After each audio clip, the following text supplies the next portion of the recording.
Hello అండి, welcome to Nidhi foods. ఈరోజు మీకు రెస్టారెంట్ స్టైల్లో సింపుల్ మెథడ్లో గోబీ ఫ్రై ఎలా చేయాలో చూపిస్తానండి. మరి తయారీ విధానం చూద్దామా? మీడియం సైజ్ క్యాలీఫ్లవర్ తీసుకుని ఇలా చిన్న ముక్కలుగా కట్ చేసుకోవాలి. ఇప్పుడు వాటర్లో కొద్దిగా సాల్ట్ వేసి హాఫ్ బాయిల్ అయ్యే వరకు ఉడికించి వాటర్ అంతా వంపేసి ఇలా పక్కన పెట్టుకోవాలి. ఒక గిన్నె తీసుకుని అందులో కార్న్ఫ్లోర్ 2 టేబుల్ స్పూన్స్, మైదా పిండి 2 టేబుల్ స్పూన్స్, బియ్యం పిండి 1 టేబుల్ స్పూన్ వేసుకోవాలండి. ఇందులో half teaspoon garam masala, చిటికెడు పసుపు, పావు టీ స్పూన్ ధనియా పౌడర్, 1 టీ స్పూన్ కారం, కొద్దిగా సాల్ట్. ఆల్రెడీ మనం గోబీలో వేసామండి, చూసుకొని కొద్దిగా సాల్ట్ యాడ్ చేసుకోండి. అల్లం వెల్లుల్లి paste 1 teaspoon, food colour కొద్దిగా, ఇవన్నీ వేసి ఒకసారి బాగా మిక్స్ చేసుకోండి.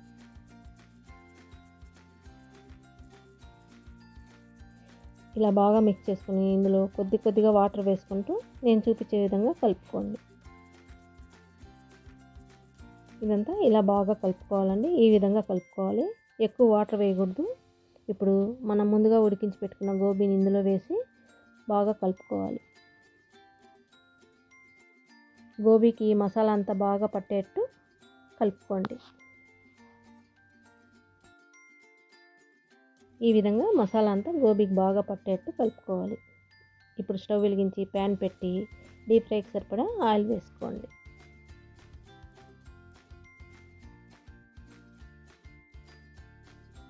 ఆయిల్ బాగా హీట్ అయిందండి. ఇప్పుడు ఒక్కొక్క గోబీని వేసుకోవాలండి.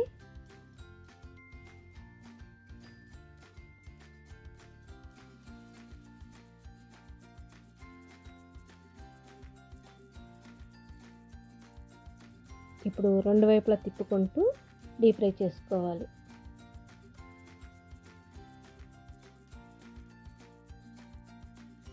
ఇది 80% డీప్ ఫ్రై అవ్వాలండి. మళ్ళీ సెకండ్ టైము డీప్ ఫ్రై చేసుకోవాలి. అప్పుడే గోబీ అనేది చాలా బాగా వస్తుంది, తినడానికి చాలా టేస్టీగా ఉంటుందండి. చూడండి, గోబీ అనేది 80% డీప్ ఫ్రై అయింది. ఇవి తీసి ఒక ప్లేట్లోకి పెట్టుకోండి.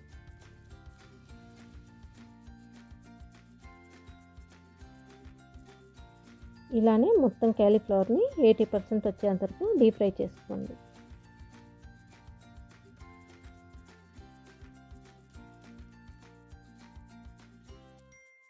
ఇప్పుడు అదే ఆయిల్లో ముందుగా మనం డీప్ ఫ్రై చేసి పెట్టుకున్న గోబీని మళ్ళీ వేసుకొని డీప్ ఫ్రై చేసుకోవాలి. అప్పుడే గోబీ అనేది చాలా టేస్టీగా ఉంటుందండి.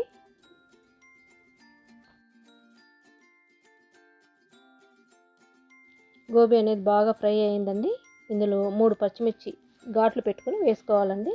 అందులోనే కొద్దిగా కరివేపాకు వేసుకొని డీప్ ఫ్రై చేసుకోవాలి.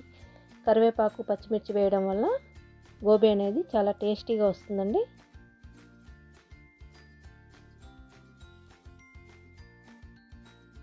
ఇదంతా బాగా ఫ్రై అయిందండి. ఇవి తీసి ఒక ప్లేట్లోకి పెట్టుకోండి.